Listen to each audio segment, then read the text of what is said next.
So welcome back to Black Swan Outdoors. This is another video, an operatives gear video that we're going to go through.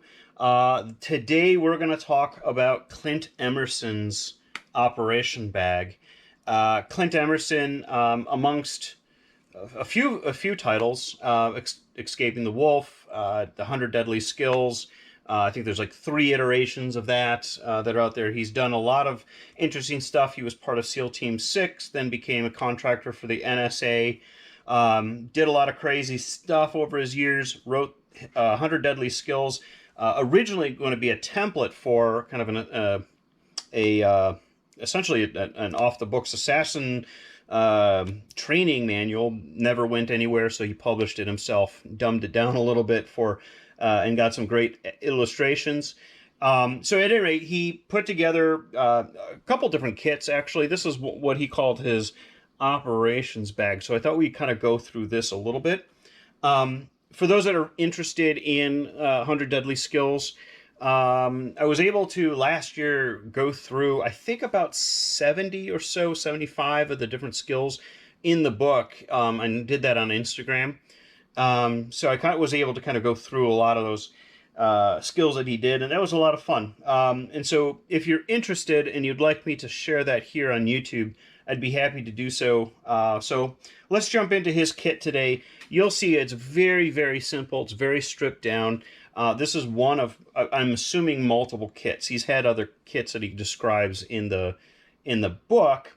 But the basic kit that he uses is he uses kind of a basic container that he uses is the zero trace bags. It was a bag that has kind of a pocket that you could put data in, and it's not going the RFID sleeve essentially. So the bag itself is has RFID protection or Faraday protection to it. This is a Kanai pack bag. I'm just using that as a fill-in. There's no reason you need to have something like that, especially if you've got yourself something like this Mission Darkness RFID bag. These are great. I have a lot of articles on why and how you can use these and how they work, and what they do to protect you. So in lieu of that, I'm using this with that pack. Some other things that he had in there, which was interesting, is he had a pack of cigarettes and a cigarette lighter. Raymond Davis, in the video that we did on him, also had cigarettes. I'm not going to go out and buy a pack of cigarettes just as a prop, but cigarettes are a fantastic way to be a prop or to elicit conversations with people, get information, actually use it as an excuse for surveillance. So there's a lot of kind of actual operational use for smoking. There's still a lot of places around the world where a lot of people do smoke. Here in the US, it's getting less and less common. But certainly, having a cigarettes and or in particular the cigarette lighter could be particularly handy. He had cash with him, of course. I think all of the videos we've done, everyone's had cash, cigarette lighter, and nearly, I think, and Fogel didn't have cigarettes, I don't believe, but he did have a cigarette lighter.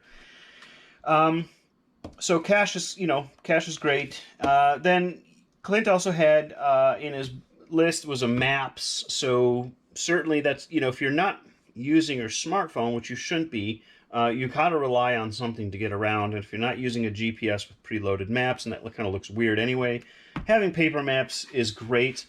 For added protection, he threw in a bulletproof clipboard, which I thought was awesome. One day I'll probably pick one up, but I think that's great because it adds a level of armor to any backpack or messenger bag. And they're becoming more and more common as mass shootings have increased in these states. So that might be something that I'll do an update video on, or maybe a review. He has a great post about how to make kind of makeshift ballistic protection on the go. That was one of the things we tried out with on Instagram, was making that ballistic books, using books and ceramic tile, and then firing it and stuff. So it was a lot of fun. Check it if you want me to, I'll do that, and I'll put that video up. So, and then aside from all that, then he does have, the only thing that he has for protection, whether it be for rain, but also for himself, is an umbrella. And you're probably wondering, why is an umbrella a form of protection? Well, in the book, he shows that you can take heavy items like lead and coins, wrenches, things like that, and hide them into things to make kind of a bludgeoning tool. So he talked about using wrenches inside of an umbrella. So certainly that would be a great way, if you were concerned for your safety, you could pre-weight this down with something. It's going to be a one-time use tool, but it would catch somebody off guard, certainly. And umbrellas can move in and about pretty much anywhere, and so it's a great way to conceal a weapon. So the umbrella is great, and then it also does serve, it could potentially serve as a tool or a prop if you are doing an SDR, so a surveillance detection route. With that, he has some very simple disguises. So there's two things that people are going to zoom in on when they're looking for you. If someone is looking for you, they're going to look for kind of the main features. So the height, maybe your weight, your color of your hair, the color of your jacket or top that you're wearing. And then a more trained professional is going to look for things that are more detail oriented. So he has a kind of a hasty disguise that's very basic, but could also potentially be very effective depending on the environment or your adversary. So he has a full change of clothes that are going to be opposite in color of the clothing that you're wearing. And so he also included pants. Now, pants are something that are very hard to change in the field. Certainly you could probably, if you're wearing shorts, that might be easier. But one thing that's never changed, ever, almost ever, is the shoes. And so he put a pair of lightweight flip-flops. So if you're wearing shorts, or long pants rather, you could throw in a pair of shorts and flip-flops and a t-shirt, so you could go from maybe a business casual look to kind of a surfer look, or kind of a look like a person younger or more casual than you would. And that might help kind of throw off your adversary.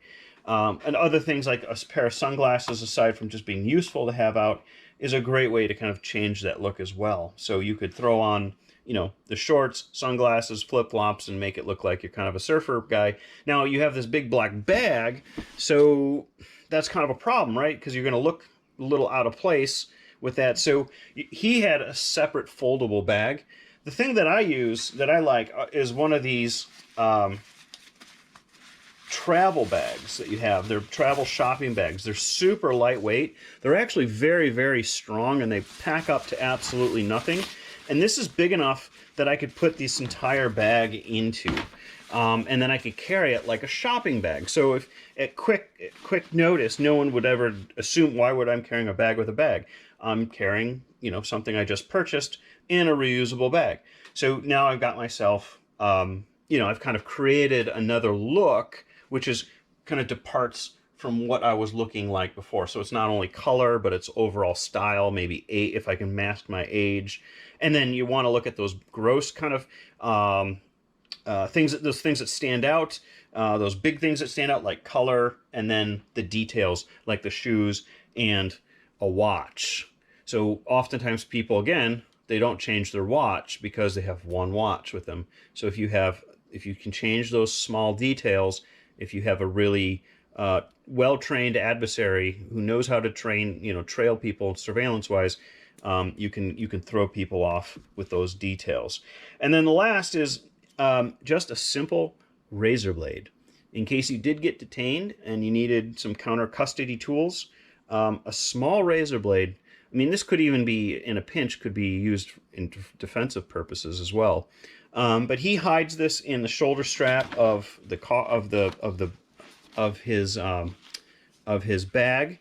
The one thing I will caution you on doing this, because I've done this before, I have done that and I've forgotten that I had this, and I was going through TSA and got caught and got some eyebrows raised on why I would want to be smuggling in a razor blade on a plane. So just keep in mind, if you are using these, you can hide them behind patches, Velcro patches. You can hide them in the soles of your shoes. You can hide them in your belt line, under a watch even, many different places where you can hide a razor blade, and this often serves as probably one of the most, the easiest and best counter custody tool that you can pick up, I think, because you can toss these very quickly as well.